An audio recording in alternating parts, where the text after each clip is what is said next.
अधिसूचना जारी। नमस्कार, मैं पल्लवी शर्मा और आप देख रहे हैं दिव्य हिमाचल टीवी। मैं आपके सामने हाजिर हूं हिमाचल आज का मुद्दा लेकर। जयराम मंत्रिमंडल की बैठक कल राजधानी शिमला में होगी। बैठक में सरकार बहुत अहम फैसले लेने जा रही है। इसमें स्कूल खोलने के साथ ही कर्मचारियों के लिए 2009 की भारत सरकार की नोटिफिकेशन को प्रदेश के एनपीएस कर्मचारियों के लिए लागू किया जाएगा। और क्या खास रहेगा मंत्रिमंडल के एजेंडे में, हम पहाड़ी में इसी पर चर्चा कर रहे हैं अनिल अग्निहोत्री और राजेश शर्मा। मंत्रिमंडल से मिलेगी बड़ी खुशखबरी। राजेश, सोमवार को मंत्रिमंडल की बैठक है, जैसे हमने शुरुआत में कहा। बिल्कुल।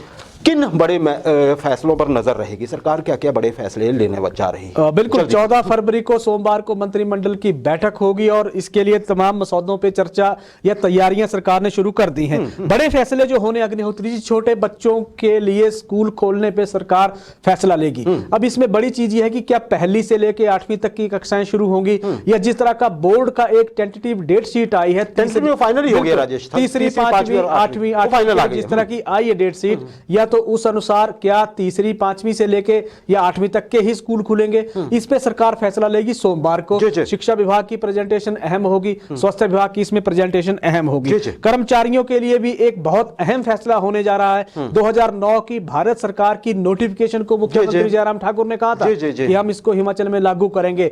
हो सकता है मंत्रिमंडल में ये इस बार ये लागू हो जाए तो इस पे मोहर मंत्रिमंडल की लग जाए।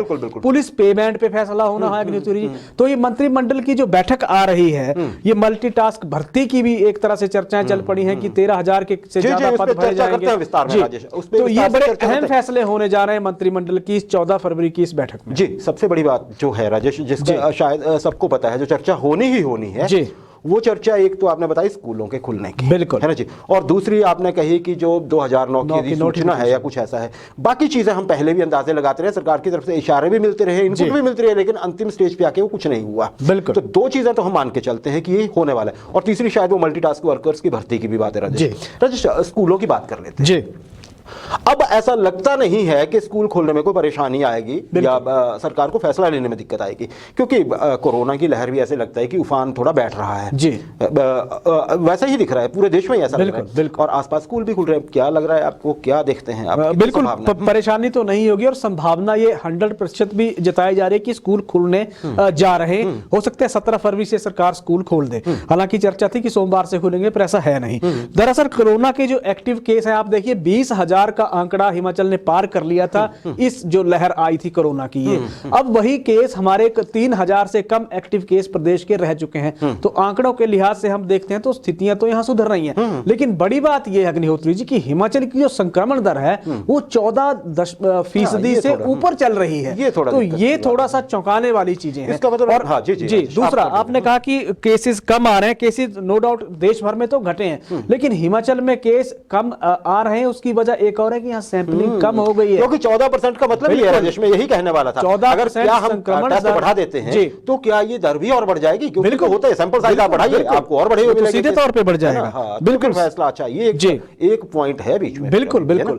तो ये थोड़ा सा चिंताजनक ये बात तो है, जो संक्रमण दर हमारी है वो चिंताजनक है। लेकिन परिस्थितियां ये कह रहे हैं कि स्कूलों में देखिए कोविड का प्रोटोकॉल जिस तरह से स्कूलों में पालन होता है वो बड़े गजब के सलीके से पालन किया जाता है। हर लिहाज से बिना मास्क के कोई एंट्री नहीं है, तमाम तरह की चीजें हैं, डिस्टेंसिंग वहां प्रॉपर होती है। तो स्कूल खोलने में अब परेशानी सरकार को आने वाली नहीं है। लेकिन ये आपने ठीक कहा राजेश, ये जो हमारी पॉजिटिविटी रेट है ना हमारा, ये थोड़ी चौंकाने वाली है। और हम ना भूलें कि जिन बच्चों के लिए हम स्कूल खोलने की बात कर रहे हैं उनको वैक्सीन नहीं लगी है। बिल्कुल, वैक्सीनेशन उनकी नहीं, वही संकट है, वही थोड़ा सा ट्रिकी है, हम ये कहेंगे। अच्छा राजेश, 2009 की अधिसूचना जी, बहुत दिन हो गए, ये तो अभी मेरे ख्याल में एजेंडा में भी शामिल हो गया है ना, इस पे चर्चा होना आज। और एनपीएस वालों के लिए ओपीएस तो अभी दूर की कौड़ी दिख रही है। तो क्या सरकार इससे ही थोड़ा सा इसको साधने की कोशिश करेगी क्या? बिल्कुल, देखिए दो बड़ी मांगे थी कर्मचारियों की। पुरानी पेंशन की बहाली की मांग थी और 2009 की भारत सरकार की नोटिफिकेशन को लागू करने की मांग थी। अब दो पुरानी पेंशन की बहाली पे तो मुख्यमंत्री जयराम ठाकुर के बयान जिस तरह से आए हैं, उससे तो लग रहा है कि अब ना कमेटी बनेगी ना उसमें कुछ होगा, अभी फिलहाल होने वाला नहीं है। 2009 की नोटिफिकेशन को मुख्यमंत्री जयराम ठाकुर ने जेसीसी की मीटिंग में ऐलान कर दिया था था कि हम इसको 2003 से प्रदेश भर में लागू कर रहे हैं, यानी कि जब से ओपीएस बंद हुई है उसी दौरान से ये लागू प्रदेश में की जा रही है। अब इस मंत्रिमंडल की बैठक में होना है, क्योंकि एनपीएस कर्मचारियों का दबाव देखिए लगातार सरकार पे है। अग्निहोत्री जी, आप इस वर्ग को साधेंगे कैसे? ओपीएस के लिए तो रास्ते आपने बंद एक तरह से कर दिए हैं। अब आपके पास ले दे के एक ही इशू है इनका 2009 की नोटिफिकेशन का, जिसको लागू करने का, क्योंकि सरकार के ऊपर भी ये दबाव है, कर्मचारी संगठनों पे भी दबाव है कि वो जवाब किस तरह से संगठनों को या कर्मचारियों को आगे देंगे। तो 2009 की नोटिफिकेशन निश्चित रूप से लागू हो रही है इस मंत्रिमंडल की। जी बिल्कुल, बहुत बढ़िया, बहुत बढ़िया। अच्छा राजेश, जल्दी से, वैसे तो आप बता चुके हैं पहले ही, पे राइडर के कारण जो वेतन विसंगति है जी, और उससे जो परेशान है लोग, कर्मचारी, जी, क्या उनको राहत मिल पाएगी? जी देखिए, जो 2000 कितना चांस है? बिल्कुल, इसमें चर्चा की जहां तक बात अग्निहोत्री जी, मुझे लग नहीं रहा कि मंत्रिमंडल में चीज आएगी, क्योंकि मुख्यमंत्री के पास विशेषाधिकार है। ये एक तो सीएम के पास विशेषाधिकार मंत्रिमंडल ने दे रखा है कि आप इस पे जो फैसला लेंगे हम उस पे सहमत हैं। दूसरा, ये वित्त विभाग और कार्मिक विभाग की रिसर्च का बहुत बड़ा इशू ये है, जिसको हो लग रहा है कि इस मंत्रिमंडल में नहीं आएगा, क्योंकि बजट सत्र को लेकर सरकार भी बिजी है, वित्त विभाग भी बिजी है। 23 फरवरी से शुरू हो रहा है हिमाचल में। 2012 में पे कमीशन का जो 2 साल का राइडर लागू किया गया, उसका खामियाजा 2022 में भुगतना पड़ रहा है कर्मचारियों को। अब दिक्कत यह है कि जब तक इनिशियल जो स्टार्ट है, इसके लिए जब वित्तीय देनदारी की जब तक कैलकुलेशन नहीं होगी, तब तक ये राइडर का पेंच हल नहीं होगा। तो ये कैलकुलेशन इस करने के लिए, क्योंकि वित्त विभाग के अधिकारी इसमें इस वक्त तो सीधे तौर पे बिजी हैं। अभी तो आप देखिए 15 मार्च तक व्यस्त हैं बजट सत्र के दौरान, तो तब तक ये लग नहीं रहा है कि ये इसको, मतलब आप इस कैबिनेट में ये चर्चा इस पे होगी। जी जी। अच्छा राजेश, और क्या हो सकता है? देखिए, एक तरफ वो हम पंचायत वेटरनरी सहायकों की बात कर रहे हैं, उनको थोड़े दिनों से वो बड़ी खुशी में नजर आ रहे हैं कि जल्दी ही कुछ होने वाला है। बिल्कुल, विभाग के पास फाइल आ गई है। क्या विभाग इस पे जल्दी करना चाहेगा कुछ? खासकर बहुत दबाव है हमारे वीरेंद्र कंवर साहब के ऊपर। बिल्कुल, देखिए लगातार ये पंचायत जो वेटरनरी सहायक हैं लगातार ये नॉक कर रहे हैं, चाहे मंत्री से भी मिले हैं इन्होंने, मुख्यमंत्री से भी इन्होंने मांग उठाई है सीधे तौर पे। लगातार कह रहे हैं कि 1000 के करीब ये कर्मचारी हैं जो ग्रामीण अर्थव्यवस्था का आधार एक तरह से हैं। ये कह रहे हैं कि हमें 3-3 साल हो गए, अब तो सरकार ने 2 साल की घोषणा कर दी है कॉन्ट्रैक्ट की, 3 साल इन्होंने पूरे कर लिए हैं, तो ये हो नहीं रहे। इसके अलावा जो बाकी